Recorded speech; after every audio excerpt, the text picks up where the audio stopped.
भगवान राम और संकट मोचन हनुमान जी का संबंध विश्व विख्यात है। पुराणों के अनुसार कलयुग में राम भक्त हनुमान का नाम लेना ही काफी है। कहते हैं जो मनुष्य हनुमान जी का नाम लेता है उनके जीवन से सभी दुख दूर हो जाते हैं। लेकिन क्या आप जानते हैं एक बार संकट मोचन हनुमान जी के जीवन पर भी बड़ा संकट आ गया था, क्योंकि प्रभु श्री राम अपने परम भक्त को मृत्यु दंड देने के लिए तैयार थे। तो आखिर ऐसा क्या हुआ कि प्रभु राम अपने परम भक्त को मृत्यु दंड देने के लिए तैयार हो गए थे? सुनते हैं रामायण की वो कहानी जिसके बारे में बहुत कम लोग जानते हैं। पौराणिक कथा के अनुसार भगवान राम अयोध्या के राजा बने थे और उनके परम सेवक हनुमान जी दिन रात बस उनकी ही सेवा में लगे रहते थे। एक दिन अयोध्या में प्रभु श्री राम का भव्य दरबार लगा, जिसमें सभी वरिष्ठ गुरु और देवतागण मौजूद थे। सभा में हनुमान जी भी मौजूद थे। चर्चा चल रही थी कि भगवान राम ज्यादा शक्तिशाली है या फिर राम का नाम। सभा में बैठे सभी लोग भगवान राम को सबसे अधिक शक्तिशाली बता रहे थे, जबकि सभा में बैठे नारद मुनि राम नाम को सबसे ज्यादा शक्तिशाली बता रहे थे। लेकिन नारद मुनि के बाद सभा में सभी अनसुना कर रहे थे। संकट मोचन हनुमान जी भी बड़ी देर से इस चर्चा को चुपचाप सुन रहे थे।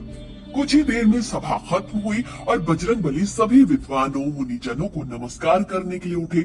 लेकिन तभी नारद मुनि ने हनुमान जी से कहा कि वो ऋषि विश्वामित्र को छोड़कर सभी ऋषि मुनियों को नमस्कार करें। हनुमान जी ने आश्चर्यचकित होकर नारद मुनि से इसका कारण पूछा। हे नारद मुनि, ऋषि विश्वामित्र को नमस्कार क्यों न करूं? नारद मुनि ने हनुमान जी से कहा, हे पवन पुत्र, विश्वामित्र पहले राजा हुआ करते थे, इसलिए आप उन्हें ऋषियों में नहीं गिने। नारद जी के कहे अनुसार हनुमान जी ने ऐसा ही किया और विश्वामित्र को नमस्कार नहीं किया।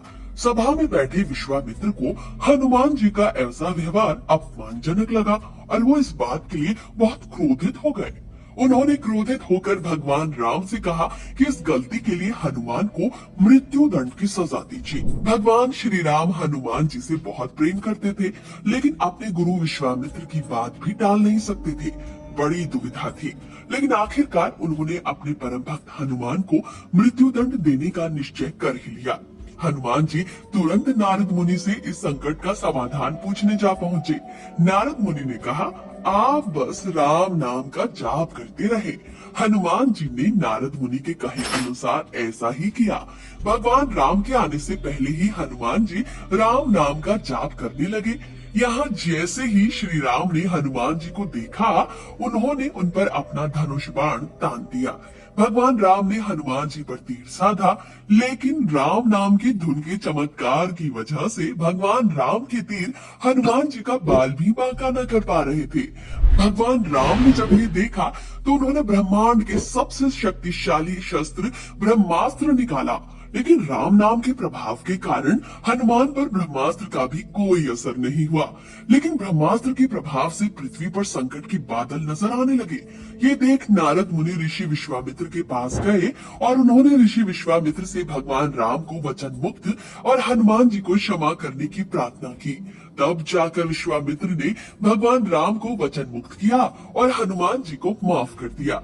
लेकिन उसके बाद सभा में बैठे सभी विद्वान मुनियों के सामने नारद मुनि ने ये सिद्ध कर दिया कि भगवान राम से भी बड़ा भगवान राम का नाम है। तो मित्रों, कैसी लगी आज की कहानी? क्या आपने पहले सुनी थी ये कहानी? अगर हाँ तो कमेंट करके जरूर बताएं।